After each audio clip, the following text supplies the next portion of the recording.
Hey guys, and welcome back to the Geeks of the Multiverse podcast. I'm Brandon, and as always, I'm joined by Will. Howdy. This episode will be our January 2025 recap, where we'll be discussing all the news of the last month.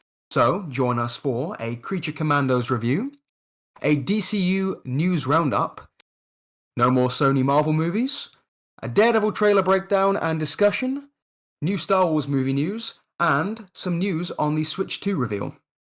So, let's get started with our Creature Commandos review. Yeah, man, it was a pretty good show. I'd say 7 out of 10. Yeah, I agree. It was above average. It was really enjoyable. I wouldn't go around saying to people it's a must watch. I think Yeah, that's where I'm at with it. Um, I thought it was really good. The animation was incredible. The storytelling was really good. Um, the characters, as always, I mean, it was written by James Gunn. He knows how to write characters, especially sort of oddball misfits like these characters. hmm Um, yeah, it was great. I think an interesting start to the DCU. yeah. It's very weird when you think of what the first what the first movie or show should be for like a hopefully for them multi-billion dollar or pound like movie universe. Mm, You wouldn't think, oh, let's start it with Creature Commandos, but they did always say it was like a not like a soft prequel, but you know what I mean. Like an aperitif to the DCU, I believe James yeah, Gunn said. yeah, like Yeah. a starter course. Yes, exactly. Yeah, just something to get you a little warm, get you warmed up, Mhm. introduce you into this universe. Which, by the way, it did a fantastic job of. Like it, it's kind of world building at its finest. There was mentions here and there, locations, characters showing up. It felt like it was a part of a well-rounded universe, which I think DC has been in a bit of a tricky place with over the last sort of since since the DC EU's inception. Y- Um, but obviously, it was always going to be an odd sort of position to start off this new universe, whatever project it was, considering it is kind of a soft reboot. Yeah, they said afterwards, and it's always been a bit confusing the way they've worded or the way James Gunn's worded like what is canon, what isn't. I feel like Mm, he's said like two or three different almost contradictory things when it comes to it. Like he was like Peacemaker season 1 isn't canon, and now it is canon, and now parts of it are canon. Um, I don't think it really did like it didn't mention any of that. Obviously, that will be in Peacemaker for that specific stuff, but mm. it didn't really like say what is or isn't canon from the DC EU. Like what could potentially also come over as well as Peacemaker. It said a little some little stuff from like the Suicide Squad Yeah. and Peacemaker, and obviously Blue Beetle had like a tiny little appearance Mm. in. By the way, this would be full spoilers, guys. So if you haven't seen Creature Commandos, please click off or skip. There'll be time codes. Skip to the next topic. But Blue Beetle did appear in that future vision where all the heroes were massacred. Um, so like there's stuff connecting it to what will very likely be the only three projects to be canon to the new DCEU or soft canon. Yeah. James Gunn did say something actually not too long ago about like confirming what he considers canon. He said, I believe it was something along the lines of Peacemaker is canon apart from the Justice League cameo, and then Suicide Squad he counts as something like a dream, like not it wasn't a dream, but you know what I mean, like a lucid Imperfect dream in terms of like imperfect memory, I think he called it. imperfect memory. That was the word, not dream. Yes, you are right. Yeah. Now the problem is they're gonna have to be very clear because well, I don't know. I don't know whether it's an internet thing where everyone's like, "Oh, they're gonna confuse the general audience" or stuff like Hmm. that. But I think the way that over the last like 2 years that they've gone about trying to explain what is and what isn't canon, I think now they need to get it right. They need to show it. Yeah, I think so, and we'll get more of that as the DCU goes along, goes along with like recasting and new stories being told in this universe. Um, it would be I don't know whether it's going to happen. I've campaigned for it since the DCU was starting. I really want Peacemaker to be the psycho pirate post-crisis, that kind of deal. He's the only one that remembers. He's constantly fucking confused. He's like, what's going on? Why are things different? Why don't you guys remember this and that? And everyone's just kind of goes, oh, whatever, Peacemaker, you're crazy, or whatever, Yeah. you believe whatever, and Google. Yeah.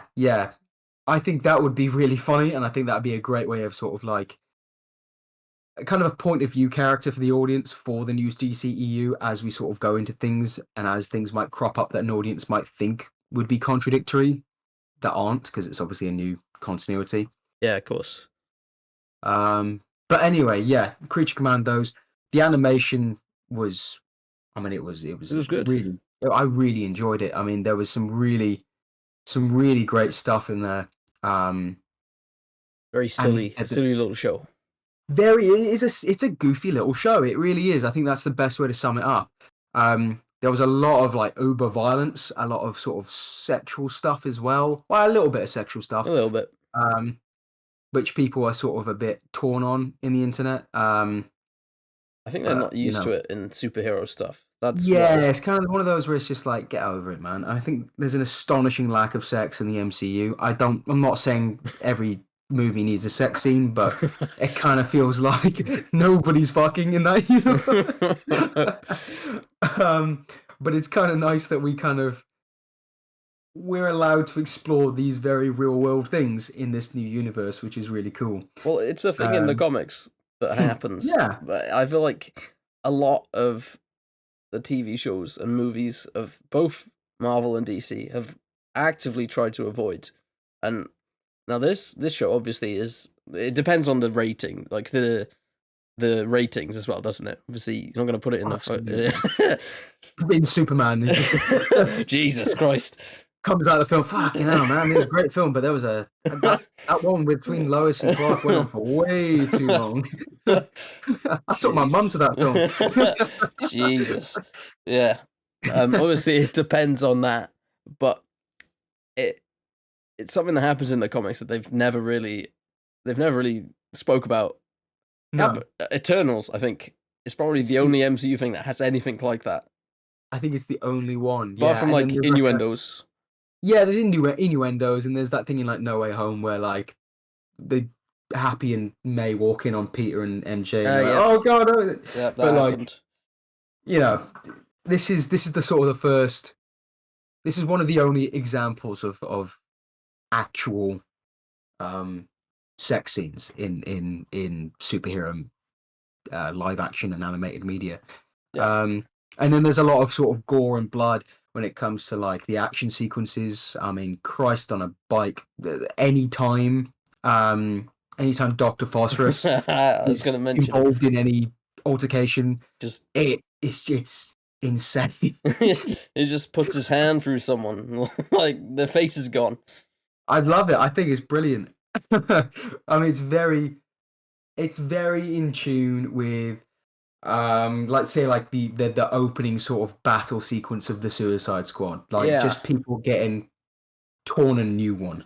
Yeah, getting exploded or torn in half.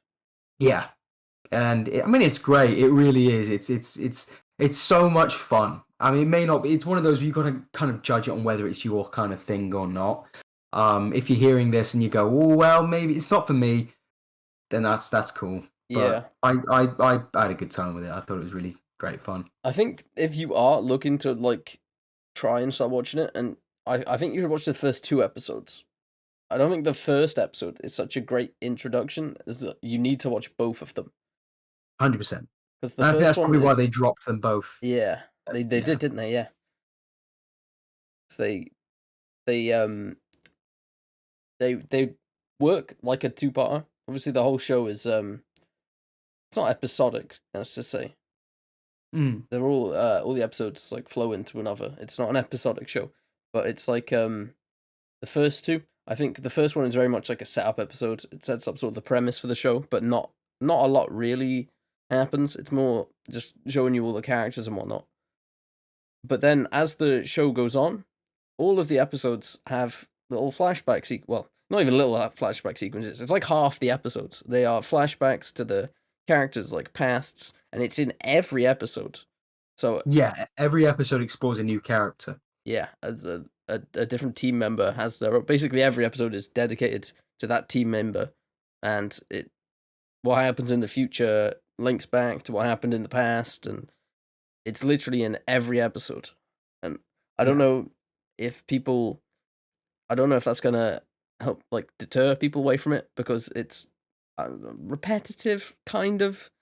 Because the structure of each episode is very similar. Even the final episode is a flashback episode as well. Yeah, and like for me personally, I think I would have.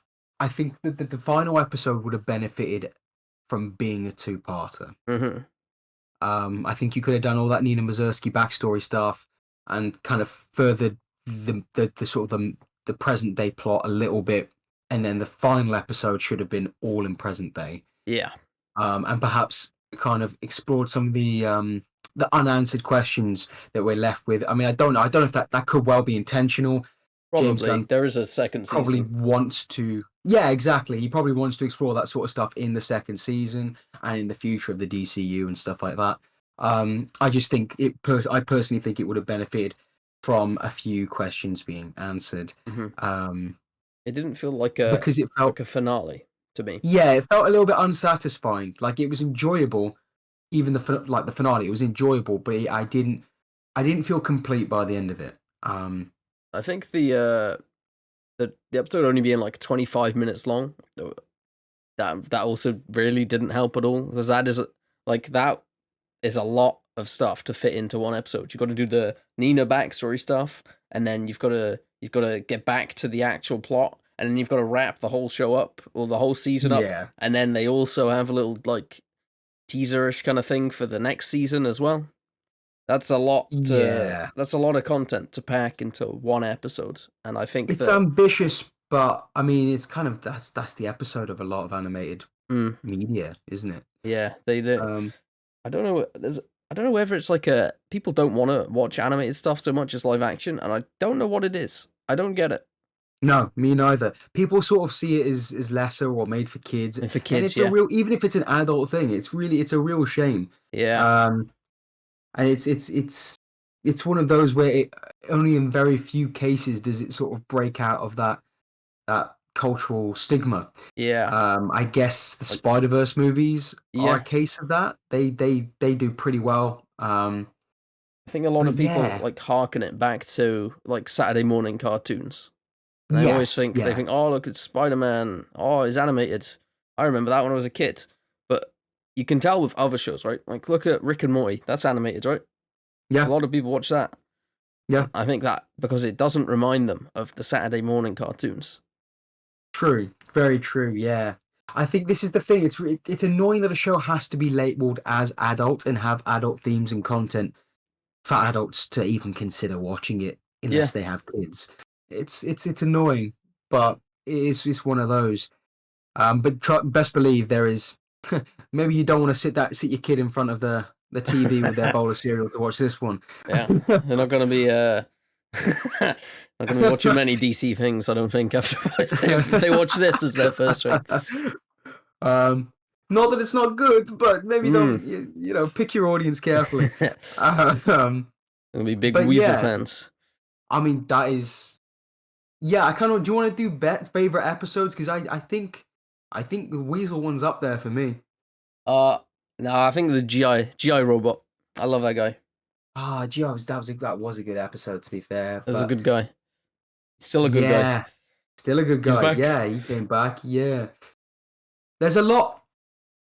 There's a lot of like cool characters in this that are coming back that I really want to see more of in the future. And obviously talking about that sort of that backstory to present day format. Obviously, there's only like two new members of the Creature Commandos. So Yeah. it'd be interesting to see if Oh, the three. next season breaks out of that. Oh, three, sorry, yeah. So it'd be interesting to see if the next season breaks out of that format a little bit, considering there's a lot of returning members. Yeah, that's. I think the second season could be a lot better than the first one. They I think so. they could probably get away with just doing like the first 2 episodes as flashback. Like you don't need a flashback for King Shark, I'd love to see or one, you know. like a Actually, I baby really King would. Shark maybe. But Yeah, I don't know. I kind of because there's he's sometimes considered a god, isn't he, or something yeah. like some sort of deity. So I'm not 100% sure, but like he's pretty fucking up there in the Sea World. I think sometimes it helps for the characters to have a mysterious past where we don't see it. Obviously, it's nice to like have connective material for us to watch, but there are some times where they should just leave it and I agree.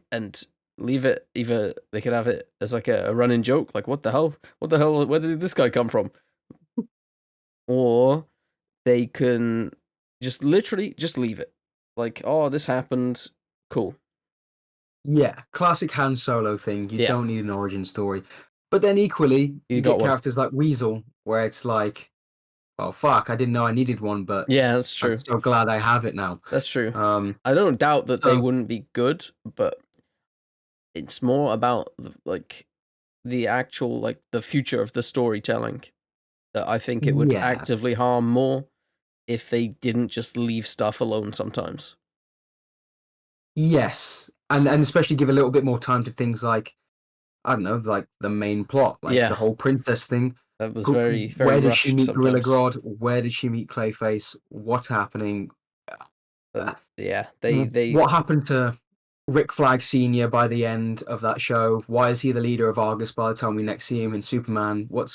There's stuff that I think could have been given a little. This is why I think out of all the episodes, I love the structure, but you should have given that finale like a full dedicated episode in the present day. yeah, they couldn't wrap up everything with all of the different plot lines they were trying to juggle Yeah, with the backstory stuff in there as well. That was a totally agree. weird idea. Weird, Yeah. weird idea. But how about the music though? Before we wrap things up, thought because obviously being a James Gunn project, Yeah, you can't there's have always he's gotta have music. Gotta he's have got good to have a good music. wicked soundtrack. What did you reckon to it? It was fun. It was very fun. It was, I thought it fit that. used a lot of that guy. I can't remember. I used it as well in the Creature Commandos video that I did make, and I forgot the artist's name. He's got like 4 or 5 different songs in the soundtrack, Mm, and yeah, it was very fun, very fitting for the can't remember what the city's called now, like like the Eastern castle. European Yeah, Bukolistan sort of vibe. Hokolistan. Yeah, Yeah, Hoko yeah, Castle. absolutely. Yeah, I think you sort of had like a 80s hair metal sort of vibe with Peacemaker, and then you had like 80s sort of pop music, I guess, with Guardians. This was a very different vibe. I don't think this is something out of all the James Gunn's movies soundtracks. I don't see myself walking down the street listening to this soundtrack, um, like I have with the other ones many, many times. But very fitting for the needle drops within the actual show. Yeah, I agree. I thought it was pretty. It was good for the show, but not gonna listen to that. I don't think in my own time. No, no. But yeah, totally agree. 7 out of 10. Would recommend the show. And then after you've seen the show, maybe check out our video we made on it. Well, your video that you made but a couple of weeks ago now, I think. Yeah. On what's next for all the characters that were in the show. It's a good video, guys. Make sure to check it out. So next up, we got some more DCU news. Starting off with some Supergirl news. They've started shooting not too long ago. I think it was only a couple days ago, actually. Yeah. I think so. Yeah, yeah. Um, awesome. Yeah. They've put like a little behind the scenes picture, I guess, from the set with Millie Alcock in her what would you call them, chair, in her Like deck chair. What's it deck called? chair. Not deck chair. I was gonna say like producer chair, but it's similar. Cast It's cast cast chair. chair. Yeah. And they clearly seem to be filming in the bar. There's a couple of bars that are in the comic. I think it looks more like the one they go to when they stop off at the spaceport, and not the one you first meet her in. in this, which is more of like a sort of a rustic sort of town sort of bar. Yeah, it's more spacey. Yeah, this one's more spacey. It's a great scene where she kind of like gets confronted by an alien who's like, "Oh, my mate over there says you're Supergirl. Your cousin's Superman." She goes, "Yeah, what of it?" "Oh, well, he put my mate in fucking prison or whatever, or he beat him up or something. So I got a problem with you." And she just completely wastes him. It's a great scene. That I actually only read very recently. I've only just started reading the book this week. It's been on my list for a long time, but I think with production ramping up, I've got to check You it got to out. get on it, yeah. Absolutely. And Jason Momoa was obviously this is going back a bit to December, but he is now actually confirmed as Lobo in the DCU, Yes. and he's going to be in this one. And if you didn't know, I can't remember if it was in the it wasn't in the comic. I don't think He was supposed to. He was in the original pitch. Yeah. But he was sort of he was sort of sidelined a little bit. They wanted to put the focus more on Supergirl being the only sort of known comic character in it and really spotlight her. But yeah, I mean, this has been it's one of those weird castings that sort of like everyone's known it for like the past 2 years. Pretty much, yeah. He's like, as soon as that he's video not been shy about it from a couple of years ago, where he's like walking around his house or whatever, like shouting, like about he was like, "Oh, I just got some great news" or something. I think back then, he knew. We all knew. Everyone knew. One of these crazy things. I mean, even in the goddamn Aquaman 2 press tour, he was like, "Yeah, man. I mean, you know, I love Lobo. I'd love to play Lobo." This is begging for like, that "So job. what about Aquaman?" He's like, "Yeah, man, but Lobo." So yeah, I mean, it's finally confirmed, and that he clearly has so much love and passion for this character, and that's who you want on board. You want someone who not only looks and feels like the character. I mean, Christ, he should have been cast as him from day one, but like someone who really loves the character. That's who you want on your side. For sure. So I'm very excited to see him in this movie. He's a very energetic actor, I think. Very. You can For a tell very with energetic Aquaman. Yeah, I mean, in the latest what's it called? Fast and Furious. Yeah, Latest yeah. Fast and Furious film. I mean, Christ, he was off the walls. But I kind of loved it. It was like he was the best part of the film. So yeah, I'm very excited to see him play Lobo. I have a feeling because like Lobo's not in the comics, but I'd assume he will be there's this big sort of brutish guy who's kind of on the side of Creme of the Yellow Hills, who's like the main bad guy in it. And he confronts Supergirl in that kind of like old town sort of vibe bar that you first meet her in. He's got a very sort of Lobo kind of like you could rewrite him and rejig him into being Lobo. Yeah, obviously, if they wanted to, they don't need to put the spotlight on Supergirl so much because obviously a film is different to the book. They couldn't write him in. It will do good for the world building for the DCU, and I mean they could write it well. I mean, some people would write it off already. Go, oh, why are they changing the book already? But it doesn't. I don't think that really matters if they change it to be good. If it comes out good, then it's not like the comics. But if it's good, who cares? If it's good, it's good. You know, adaptations don't copy and paste. So it's nice to see some slight changes in adaptations here. I mean, that was always going to be the case because, well, you know, or else you might as well just use the script from the comics. You know, you don't need a writer for the film. You might make the comic in live action and adapt it 1-to-1. That would be way more boring than what they usually do. Exactly, you know, you got to change things up slightly, or else people who've read the comic might as well just read the comic, you know, because you've already seen it by that point. Just put the comic on the screen and record someone flipping the pages. There you go. Exactly. We got a movie. I mean, according to James Gunn, Anna Naguera's script is one of the best scripts he's ever written, and that's actually not just him. A lot of people have said that. So I'm very excited. I mean, hopefully, but he also said The Flash was the best film ever made, or whatever he said. We don't talk about that. My bad. We don't talk about that. That didn't happen. Didn't happen. Not canon. There's a black van outside my house. Oh, we better wrap this up quickly then. But yeah, not only has Supergirl started shooting, but Lanterns has started its camera testing just a few days ago now. I think 2 days ago. So yeah, that's ramping up to start filming within the next week or two, I think now. The next month guaranteed. Yes, yeah. It's a February start shooting date. So I mean, this is one of those projects where I'm just so goddamn excited. This is right at the top of my list with like Superman. I love Green Lantern. I've wanted it adapted for so long. We don't talk about the Green Lantern movie from 2008 because goddamn Ryan Reynolds talks about it way too much. So he's got that covered. Yeah, I'm very excited. What are your thoughts, Will? Well, I think it's an interesting premise that they're going with. Like, yes, you'd think that with Green Lantern, they'd want to sort of expand the space frontier of the DCU, but it's set on Earth still, and maybe if that's how they're gonna connect it to the other DC characters on Earth, and then they'll start from Earth, and then they'll expand the Green Lantern lore outwards into space instead.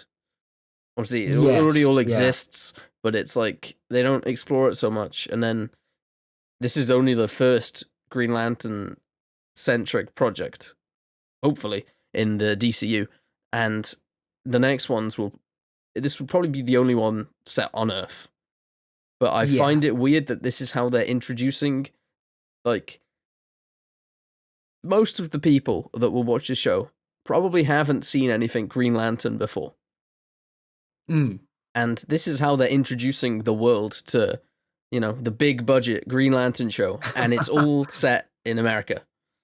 Yeah, it's a really interesting concept, isn't it? Like this terrestrial-based mystery, when, like you say, they're these big cosmic characters who do all these spacefaring missions, and these bright colors, and aliens and whatever, and it's like, yeah, okay, but like small town in America. It's like, okay, interesting. Yeah, it's one of those where I think they would perhaps start it here, and then you'd get like you said, you'd expand out in the future. Once you have your sort of like your Justice League formed, and you see John Stewart, I would imagine, will be their primary Green Lantern doing his thing in a bit more of a all the other ones are old, comic booky look. Yeah, and then potentially you might get like a Green Lantern core movie, that's a bit more cosmic-y, or a video game would be pretty cool. A video game starring Hal Jordan, because then the de-aging wouldn't look too weird because it'd be a video game. Yeah, they can easily do that. Fucking awesome. I'd love that. But yeah, it's a weird place to start, but I'm kind of so here for it. Yeah, I mean, I'm very excited. I don't know if it's just like a pure lack of it being around that is doing that, but I'm excited for it. Yeah, because like,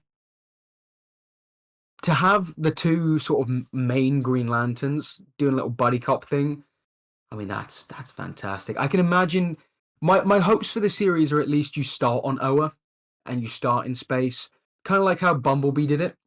You get that big, awesome opening sequence on I don't know what the planet's called. I'm not really a big Transformers guy, but like you get that big sequence on their home planet, and then you kind of land on Earth, and the rest is kind of a bit more Earth based and terrestrial. And then there was a sort of a synopsis that was released recently, wasn't there? That was like, there's this town that like a lot of metahumans have emerged from in recent years, and I think the townsfolk are kind of getting a little bit sick of it. So what do? They call the space cops. Yeah, man. Got to be done. Get them in, get them out. Yeah. Well, we've also got Ulrich Thompson as Sinestro. Yeah, this was a casting I was not expecting. I did not think we'd see Sinestro in this series. But wow, what a casting! You know more about him than me, so Yeah, I saw him in Banshee a couple of years ago. He plays John Proctor. John Proctor, his name is Proctor. I don't know about the John part. Um, but he's incredible sort of character. This very calculating force to be reckoned with. Sort of the main antagonist. Um, and yeah, he's got this sort of like this aura about him that just really commands the space. And I think he could really bring something special to Sinestro. I'm very, very excited to see his take on it, and so is he. You know, he seems pretty gassed to be in this show. How do you think that they're gonna tie him into all the Earth stuff? Think he's gonna be like sort of in disguise or something in that little town? Oh, Because like oh, that could be, yeah. surely they've already basically done their history with Sinestro and Hal, right? Oh, 100%. They're Yeah, not doing that when they're Hal's a both like Lantern legend 60. by this point. Yeah. Yeah, yeah. I think he's definitely a member of the Yellow Lantern Corps. There was something that recently happened. I say recently. It was like I think it was like very early days in the new Green Lantern run that I've been reading. Um, there was like towards the start of the run where if I remember correctly, Sinestro was on Earth and he was sort of like in the skies, like covered with like a shawl. Um, and then it was like sort of revealed, like, oh, I'm here, and yeah, I can't quite remember what the story was 100%, but he was on Earth and he was sort of disguising himself, and he wanted to take revenge on Hal Jordan. So, I mean, it could definitely work for this series if that were the case. Yeah. I think I'm looking forward to it. I think they're gonna do something good with that show. Yeah, man, they're really onto something here. But yeah, that's that for the DCU News Roundup. Next up, we've got the fall of the Sony Pictures universe of Marvel characters, better known as Spunk. Unfortunately, yeah. That's what it's Unfortunately known called. as Spunk, infinitely uh, infamously known as. Um, yeah, well, for now, maybe, I guess, I don't know. Because obviously with the failures of Venom 3 and Hey, Craven. hey, watch it. Watch it. One of them. Okay, the mega failure of Craven. There you Um, go. That's better.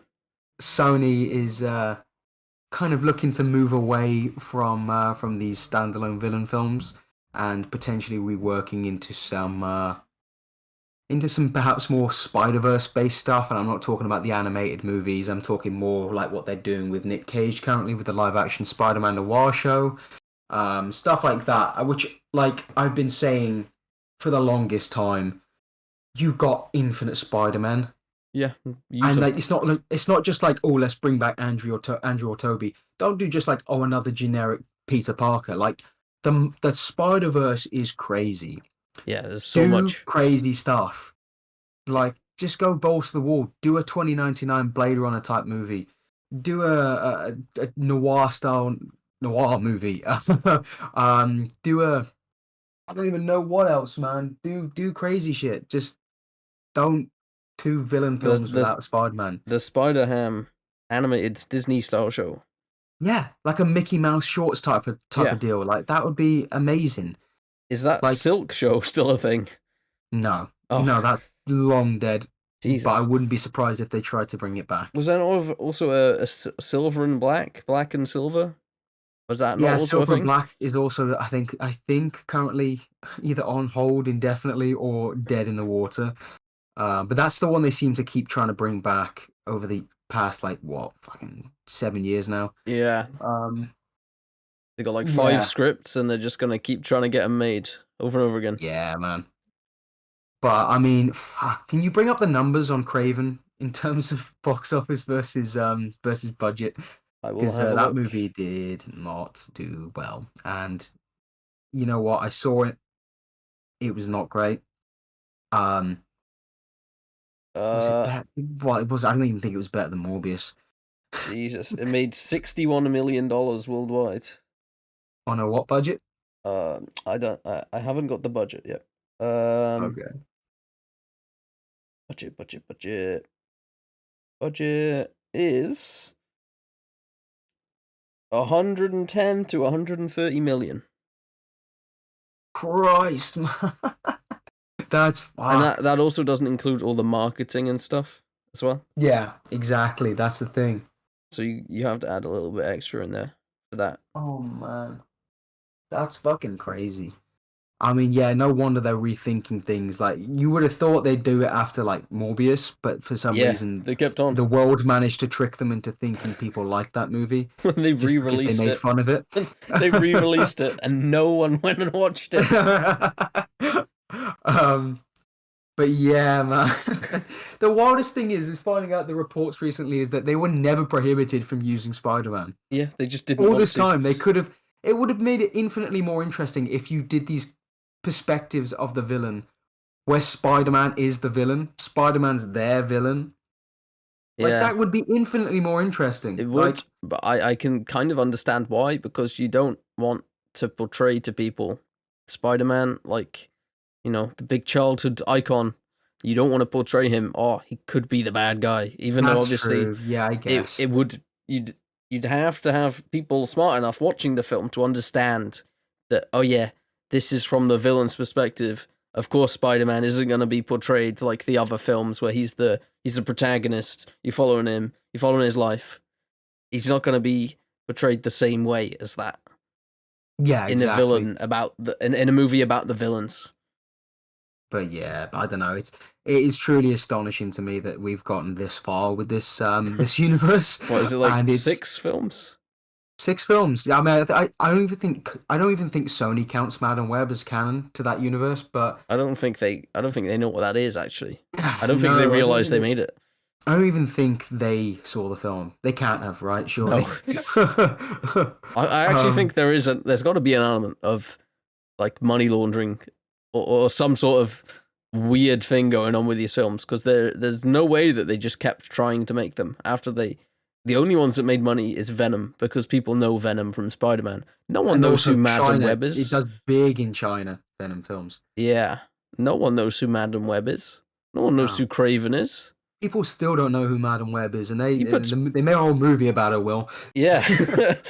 Did they? I don't even know who Madam Web is, and I knew who she was before the movie even came out. I left that film not knowing who she was, more than I did before I went in. I mean, yeah. The movie that gave the world amnesia. But hey, we'll see what comes of it in the future. Nothing. Nothing. I pray nothing. They'll probably just go into their TV little projects that they're doing, and that'll be the realm that they work in. The MCU will probably you see the characters, not the same characters, not the same actors and stuff from these films, but you'll probably see these characters like Craven. That's surely got to be in the MCU, right? We're not gonna have another Spider-Man film with the same characters again. Yeah. That can't happen. I highly doubt it. I mean, especially since Aaron Taylor Johnson's already been in the MCU, and that it wouldn't be him. It's kind of like you don't want to have a flopped Craven movie coming in and mixing with your Quicksilver. And that Rhino. Oh Jesus!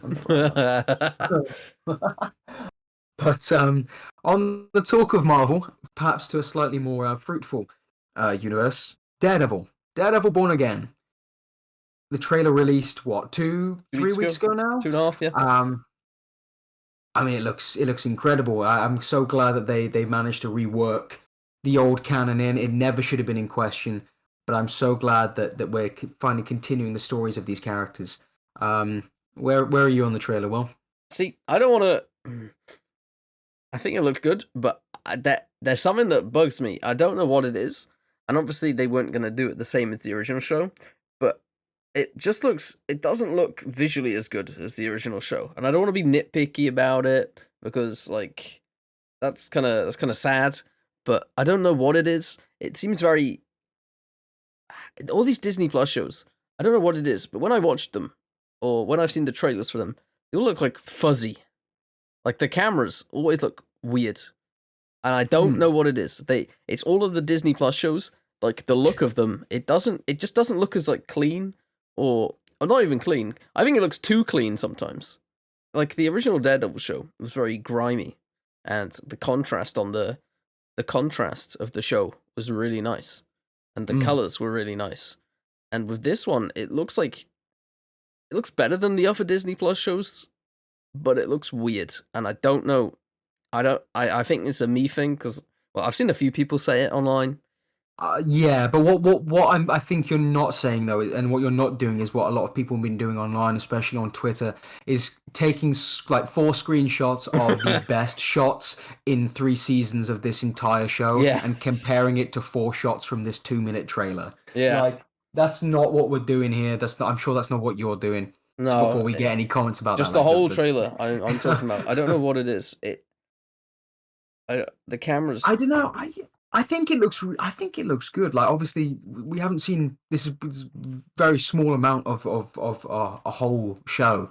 But I do get what you mean about the griminess of the original. I'm currently rewatching it with some friends who haven't seen it. Before the new series comes out.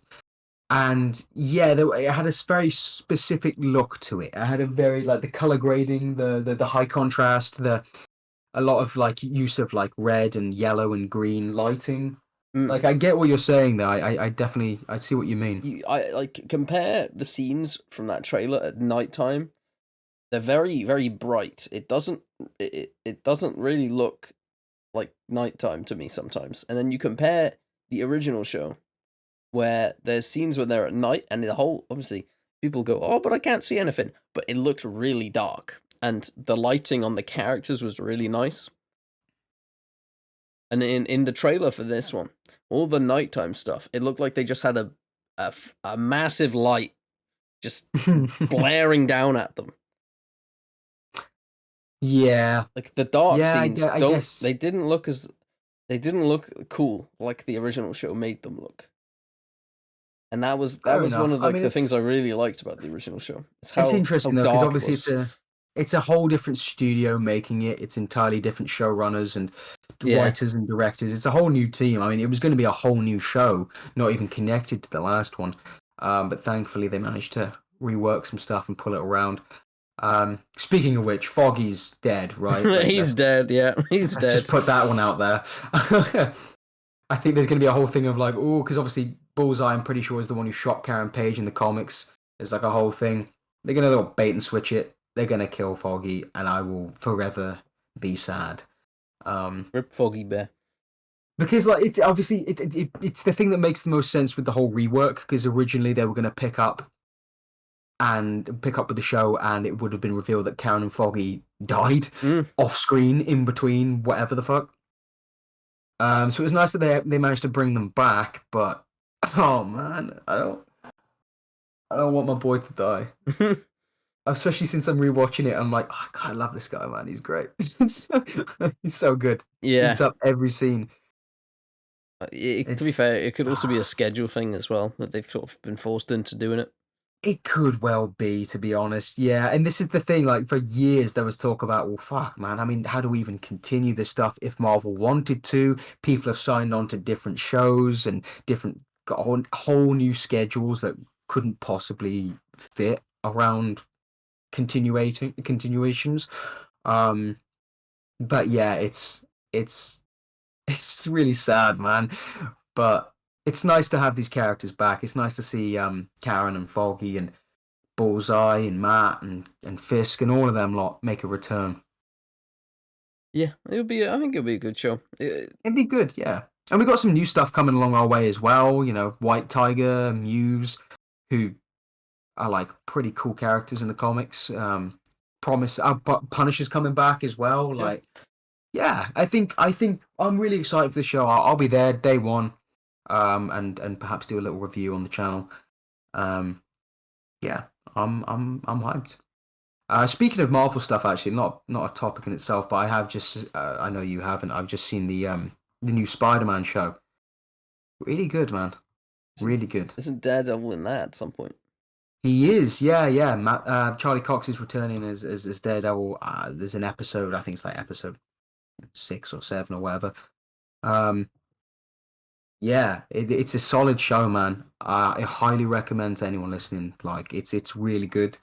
Um, Deals with a lot of like real world stuff. Um, Makes the characters very interesting and compelling. The action, you haven't seen a lot. I haven't seen a lot of it yet in terms of the action. Um, the animation's pretty clean for the most part. Um, the writing, the character writing is some of the honestly some of the best we've seen from Spider-Man in a long time. And I don't mean to sound dramatic with that, but it's very good.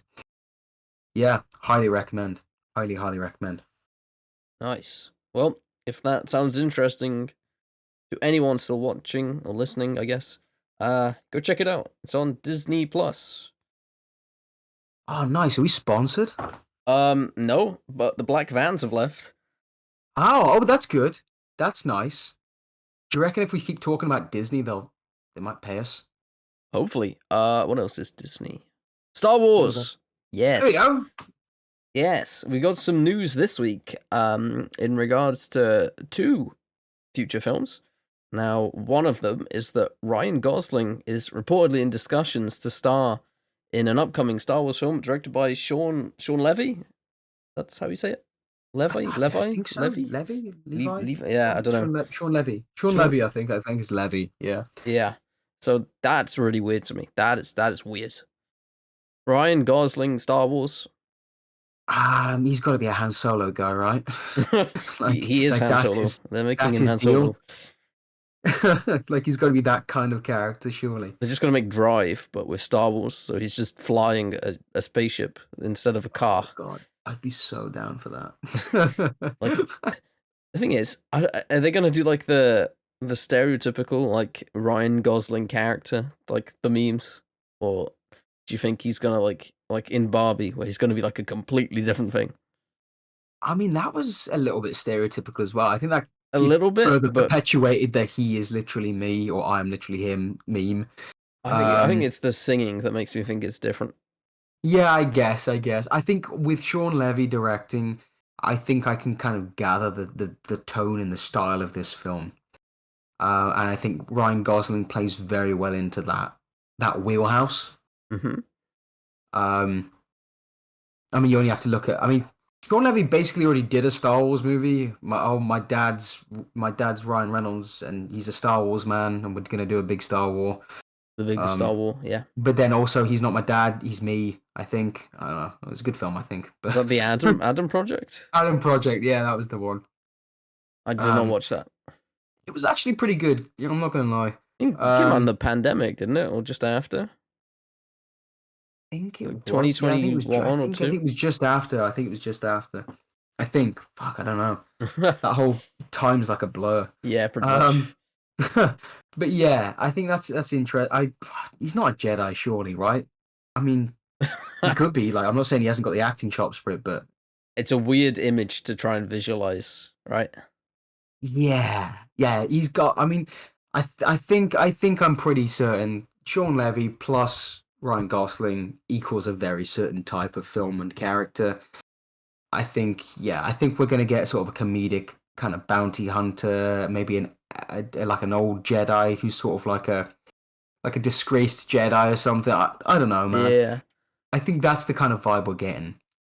It's like I think the memes of him have ruined like me visualizing him in any role. Like, you know that the picture of him as Black Panther? Oh, That's my ruined God. anything. That's all I can think about when they say, "Oh, he's gonna be in this film." That's all I can think about. It's ruined everything. Oh, well, the black fans are back. Oh dear. Oh no, time to move on.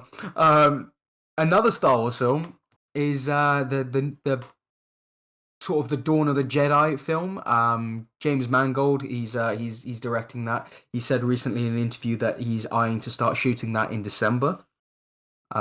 Which in terms of his movie making schedule puts Swamp Thing back a couple of years, I would think. Yeah.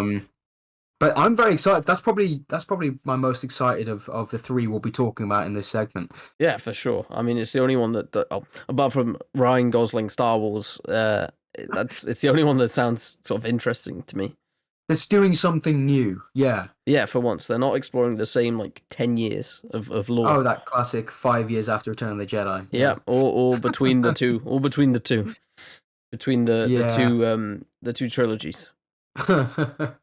Yeah. I mean, I'm so here for it. Do you think they'll have like the battery packs for their lightsabers like they do in the comics? Ooh, I don't know, That'd be but jokes. you think Yoda's gonna be in it? Wasn't he in the last like prequel show they made? Oh, no, we don't talk about that either. Oh no, oh sorry. I honestly I didn't finish it. I watched every episode but the finale. By that point, I was so sort of over it. Not even by what the internet was saying about it. I just kind of realized that I wasn't that interested. So I kind of thought, oh, fuck it, I can't be asked. Yeah, I stopped watching when I got rid of Disney Plus a long time ago. Yeah. So you got that one, and there's another movie coming out. The Rey New Jedi Order film. Yay! That one will be set 15 years after the events of Star Wars Episode 9, The Rise of Skywalker. It's just gotten a new writer. I think it's been through a few writers now. It's the just fourth gotten one. Fourth one, Jesus. So it's got George Nolfi, Nolfi. Nolfi. I think that's how it's said. Apologies The if he Ocean's happens to be 12. listening.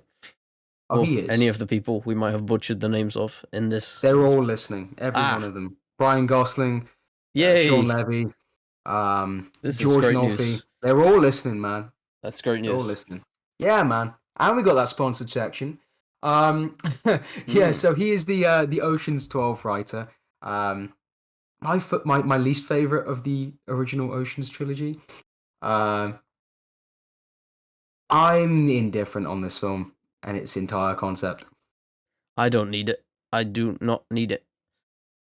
I don't know whether they just, I don't want to say they ruined Rey in those films, but it was just, because that's a subjective thing. Yeah. I I didn't find her very interesting by the last one. No, she was really interesting to start off with, and then I think devolving her into just she's like a grandchild or whatever of Palpatine, and Yeah. she's like super OP. It didn't. I mean, you could have done that, absolutely, but like it was one of those things where that trilogy was so sort of disjointed in its writing, it just didn't really come to fruition in a satisfying way. But I think for the reason I'm indifferent on this film, and I'm not just totally like, nah, I don't need it, is just this one thing of like, the trilogy for me didn't end or come to anything that I was overly happy with. So I think this could be a nice chance to get rid of like a little bad taste in my mouth about some of the character choices and stuff like that. Maybe give Finn actually something to do if he's even in it. Yeah, I don't know. It's odd. It's really odd. It's kind of odd to me that we've not really seen Rey in her heyday, and now we're jumping straight to okay, she's a mentor. Yeah. Like 15 years is a long time gap. Yeah, it really is actually. It's like it's not even been 15 years like, real time. Could we not wait like another 10 years for this? Has it been 6 years or 5 years? Was it 2019? 2019, I think it was, yeah. Oh, I think it was like Christmas that year. So like going into 2020. Yeah. Oh god, that's what started it all. Yeah, I ruined it.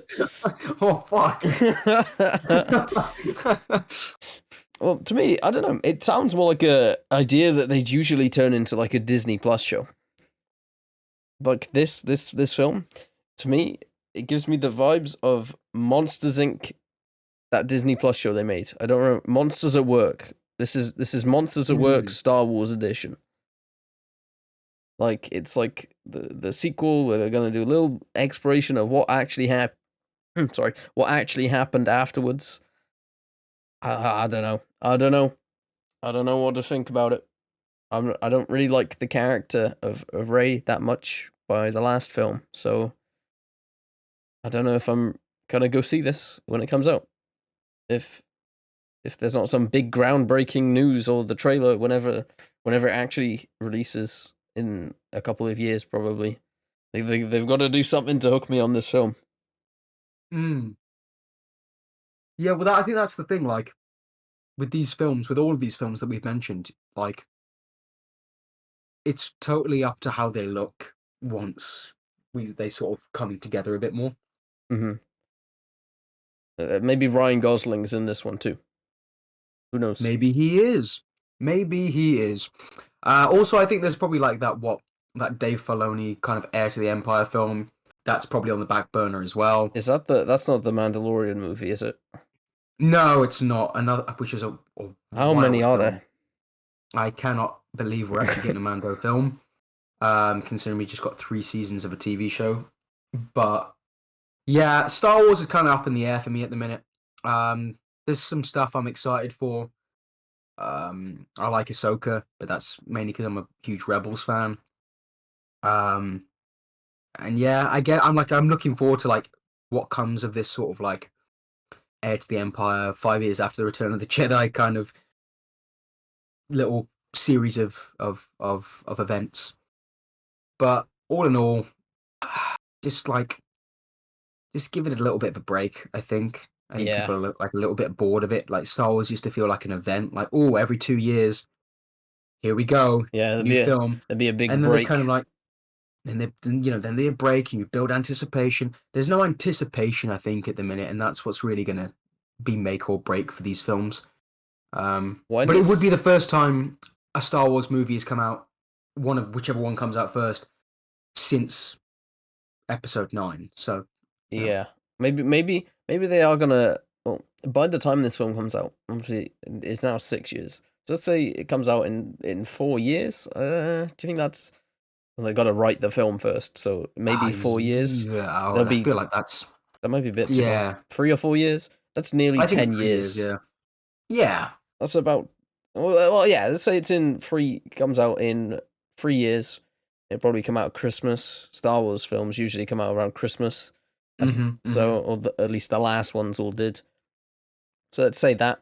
Then it'll be 9 years after the last one, which is Yeah. about. I think it was 10 years between episode 3 and then episode 7. Was So it only that? I think so. I think it was 2005. Yeah, I think you might be kind of right actually there. Episode Somewhere along those lines. 1 was 1999, and I think it was 2002, and then 2005. So that was 10 years between them, and 9 years. That's nearly 10 years. Nearly 10 years. It is indeed nearly 10 years. That's My how math math works.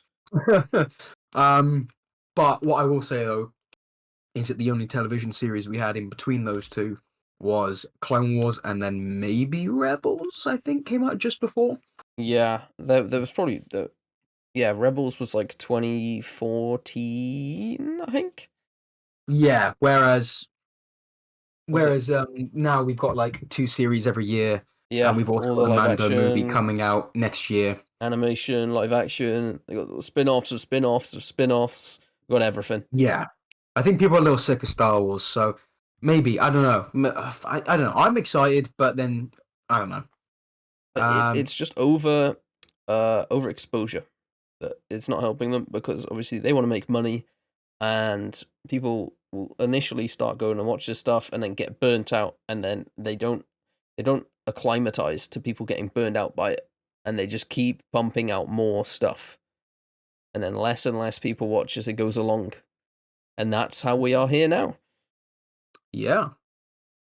So, for the final thing we're going to talk about today, and we already did make a video on it, so we're not going to talk about it for very long. So make sure to go check that out. Yeah, go check it out. It's will probably be on the main channel page, I think. So the Switch 2 was revealed, I think, a couple of weeks ago now, and just going to talk about what we're looking forward to. So obviously, I already said my stuff in the video. So my main sort of point that I was talking about is that a new 3D Mario game is possible now, or Yes. more possible than on the original Switch. Yeah, I think that's my main source of excitement. I've always been a huge Mario guy. ever since I was like a tiny little kid, getting the Wii, getting the DS, all that sort of stuff. Odyssey was like huge for me. It was this. I mean, it's this beautiful. If anyone is listening has ever played it, it's this beautiful love letter to everything Mario in the past. And I thought it was an incredible game. I think an Odyssey 2 would potentially be my pick for the next big 3D Mario game. I'd really hope for that. But yeah, I think just getting this updated console with all the higher specs and stuff like that. I don't normally pay too much attention to that sort of stuff, but I think from listening to your video and what you've talked about there, it opens up all these capabilities for new and exciting stuff and new sort of gameplay possibilities. Yeah. So I'm all there for it, man. Yeah, the original Switch is very dated now. And we should be getting that later this year. That's very exciting, man. That's Yeah. close. Yeah, and obviously April, I think April the 2nd is when we're going to be hearing actually about it, and like probably we'll get the reveal trailers for what games are going to come out at launch for it. Got the new Mario Kart that was in the trailer already. Yes. I'll hear more about that. Potentially 24 players this time, which is going to be really annoying when you get hit with a blue shell and then you go from first to like 18th. Yeah, that's awful. Someone said on Twitter the other day, imagine they put in pit stops. I was like, absolutely not. I'm pretty sure that's like a rumor that's actually going to be a thing. That's and wild. like your I mean, that'd be tires and great stuff. fun, but I hope that can be turned on and off, because I do not need that every time I want to hop on for a quick Mario game. Yeah. Oh fuck, here we go again. It's like the F1 games where you have to like control every aspect of the car. Mario, we need you to pit in 5 rounds. Yeah, Mario Kart was 200 laps. Oh my god, that'd be wild. But that'd be sick, though. I mean, yeah, games like that at launch. Surely you got to launch with the new 3D Mario game. Yeah, they did. Oh, it came out not long ago. Not long after the launch of the first Switch. I think it was probably within about 6 months that Odyssey came out. Yeah. And obviously, we're now getting some Microsoft games being ported over, not just to Nintendo. They have said that they're going to be working with Nintendo, but PlayStation as well, which is a weird visual to me, seeing Forza Horizon on the PlayStation Store. Yeah, I saw that. I was like, whoa, what? That's really, really weird visual. And apparently Halo Master Chief Collection is probably going to make its way onto both. And Indiana Jones, I'm not sure that will be on the Switch too, but it'll probably be on PlayStation. Well, it's going to be on PlayStation in a few months. But I hope so. I think they already confirmed it, that it's like coming out in March, I think. But whatever they do for the future with both PlayStation and Nintendo is a weird visual that I didn't need to see. I'm not saying it's a bad thing, but it's just a weird... Again, it's like Ryan Gosling. Once you see it, you can't get it out your head. And it's such a weird thing. Going to be playing Halo with a PlayStation controller. I mean, to be fair, like, what's interesting is that, like, in terms of the Switch releasing, it's going to be ported to just a new Switch, right? Wait, the Switch 2. Which game are we talking about? All of them. They're not going to. No, they'll probably Switch 1, it'll all be Switch 2, I'd imagine. Okay, yeah, because I was going to say they wouldn't be able to run on the Switch 1, surely. Have you seen some of the games they've ported? Jesus. Could you? I know it's not Microsoft, but could you imagine trying to play Spider-Man on the Switch? Fucking hell. It's good though. Like, I mean, the Switch 2 release for me, this is like a good amount of time. Like, it's been years. People have been longing for it. Whereas there's rumors of like the PlayStation 6 coming out by 2027, and I'm like, what have we even done with the PS5? Damn, Marvel's Avengers in the exclusive club of being an actual PS5 game. That's crazy, man. Oh no. Shit, man. What? I mean, I dread to think. I dread to think about another Marvel's Avengers game coming like at PS6 launch. The Switch 2. Like I genuinely My bank account is screaming from that first game. Fuck. You know, I mean, you know what they should have at Switch launch, or at least for the Switch 2, because they had one What? on the Switch, the original Switch, and it was exclusive. What is it called again? Marvel Ultimate Alliance. Oh, yes. Yes, I totally agree. The third Yeah. one was exclusive for the Switch. It wasn't the first two were on like the first one was on like the PS2 and PS3, and the second one was on like PS3 and I think maybe PS4, and then the third one was just on the Switch. Mm. And I'm pretty sure it had nothing to do with the other games as well. Like it was completely separate, but they just slapped the free on there as well. Yeah. So I've not played it, but from what I've heard, it's a banger. It looks good as the well. first one's great. I Mm. didn't play the second one, but the first one's great. Nice. But Nice. I'd like to I'd like for them to bring that back for the Switch 2. Yeah. I mean, I've got a lot of hopes for this for this Switch too. I've got a lot of hopes for everything coming that we're talking about. You know, it's all exciting stuff, and that's kind of the aim with this. We're aiming for monthly podcast uploads that kind of recap the news of the past month. It's kind of the format we were doing anyway before, but now we're kind of trying to hold ourselves to a little bit more of a strict adherence to the schedule. Yeah. So An whether it actual comes to schedule. fruition or not, well, whether we'll get past 3 episodes or not, I don't know. But but I hope so, and I'm very excited for the future. So with that being said, unless you've got anything else to talk about, No, I don't think so. I think we're good. nice, lovely. Well, if there's anyone still listening, we hope you enjoyed this episode of the podcast, and we hope you join us here for more in the future. As always, I've been Brandon, I have been Will. and we'll catch you in the next one.